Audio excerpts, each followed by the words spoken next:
प्रभाग क्रमांक 22 मधील सेटलमेंट परिसरात विमुक्त जाती आणि भटक्या जमाती शहर काँग्रेस विभागाच्या वतीनं मोफत नेत्र तपासणी आणि मोतीबिंदू शस्त्रक्रिया शिबिर घेण्यात आलं। प्रभाग क्रमांक 22 सेटलमेंट येथील कैलासवासी भगवानराव गायकवाड यांच्या अंबाबाई मंदिरात विमुक्त जाती भटक्या जमाती शहर काँग्रेस विभागाच्या वतीनं मोफत नेत्र तपासणी आणि मोतीबिंदू शस्त्रक्रिया शिबिर घेण्यात आलं। हे शिबिर शंकरशेठ साबळे नेत्र रुग्णालय आणि दादाई बहुउद्देशीय समाजसेवी संस्था यांच्या संयुक्त विद्यमाने आयोजित करण्यात आलं होतं। या शिबिराचं उद्घाटन शिवसेना उद्धव बाळासाहेब ठाकरे पक्षाचे माजी नगरसेवक लक्ष्मण जाधव यांच्या हस्ते करण्यात आलं।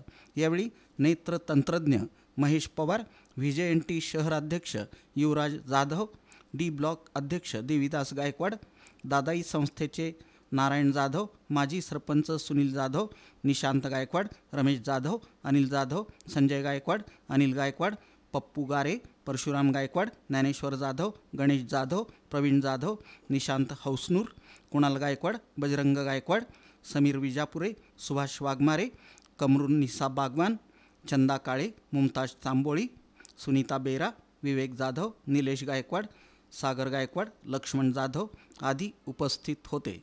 नेत्र शिबिरात एकूण 115 नागरिकांची तपासणी करण्यात आली। त्यापैकी 23 ज्येष्ठ नागरिकांची मोतीबिंदू शस्त्रक्रिया मोफत करण्यात येणार आहे। 20 नागरिकांना अल्पदरात चष्मे देखील देण्यात आले। नेत्र तपासणी शिबिर यशस्वी करण्यासाठी शंकरशेठ साबळे नेत्र रुग्णालयाच्या सहकार्यांनी परिश्रम घेतले।